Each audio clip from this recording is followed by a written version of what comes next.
Eto na, mainit ng head coach ng Guam na makakalaban ng Gilas Pilipinas. Gugulatin daw nila ang mundo at tatalunin ang Gilas Pilipinas. Kung mainit ng head coach ng Guam, mainit na nga rin si Kai Sotto. Isang dakdak nga sa pagbabalik ni Kai Sotto sa pag-iensayo kasama ang Gilas Pilipinas maging si Coach Tim. Siyempre, alam naman natin si Coach Tim, hindi yan papatalo maging ang mga Gilas Pilipinas players. Ito nga mga actual footage ng pag-iensayo ng Gilas Pilipinas. Talagang mainit na ngayon ang pag-iensayo ng Gilas Pilipinas, lalong-lalo na't ang sinabi pa naman ng head coach ay talaga nga naman nakakabahala yan para sa Gilas Pilipinas. Ito nga ang ilan sa mga clips ng pag-iensayo ng Gilas Pilipinas bilang paghahanda sa paparating na FIBA.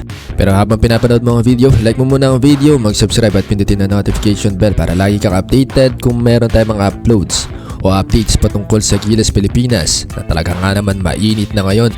Eto, huwag ka munang aalis dahil marami tayong mga balita, good news patungkol sa Gilas Pilipinas. Dahil sa pagbabalik ni Kai Sotto, ilang buwan na nga lang ang hihintayin at tuluyan na ito makakabalik sa hardcourt sa buwan ng Enero sa susunod na taon.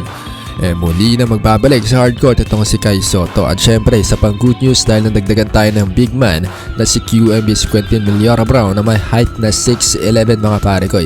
Sa kasalukuyan si QMB muna ang pupuno sa mga nawala ng mga parte ni Kai Sotto sa Gilas Pilipinas.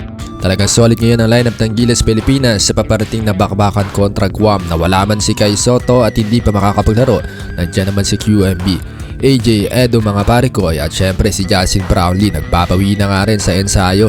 Makikita natin sa mga video clips, mga actual footage na pinapakita natin sa pag-ensayo ng Gilas Pilipinas talagang desidido. Ang mga bata natin na patunayan na hindi pa nga rin makakatagos ang team ng Guam sa atin kahit na nagbabala na ang head coach ng national team ng Guam na dudurugin nila ang Gilas Pilipinas.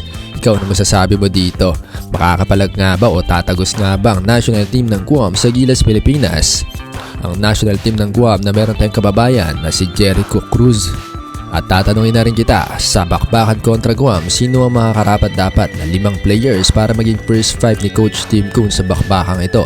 At sino-sino ang final 12-man lineup mo para sa paparating na bakbakan?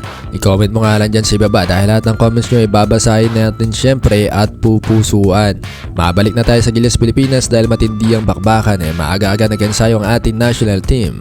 Pantay sarado na nga rin ng Gilas Pilipinas ang national team ng Guam, lalong-lalo na't nagbabala pa kay head coach Carl Tamayo at Kevin Kiambao narito na rin sa Pilipinas. Maging si Jamie Malonzo inalat ang karera sa Japan B-League muling nagbabalik para buhayin ang kanyang karera. Sana ay maganda yung maipakita niya dito para maibalik ang dating sigla ng ating pabato na si Jamie Malonzo. O paano suportahan nyo ang Gilas Pilipinas? Ang tanong, kaya natin ang team ng Guam? Comment mo lang dyan sa ibaba ang iyong opinion patungkol dito. At hihintayin ko yung final 12-man lineup nyo, yung mga listahan nyo ng mga players para sa inyo. Sino ang karapat-dapat na 12 players para bumakbak sa team ng Guam. I-comment nyo lang dyan sa ibaba. Gusto kong malaman ang inyong mga opinion patungkol dito at anong masasabi nyo sa pagbabalik ni Kai Sotto at ni QMB karagdagang lakas ng Gilas Pilipinas. So paano hanggang dito na lang, i-like mo ang video, mag-subscribe at pindutin ang notification bell para lagi kang updated kung may bago tayong update sa Gilas Pilipinas. So paano, this is Peso Hoops, shutting down.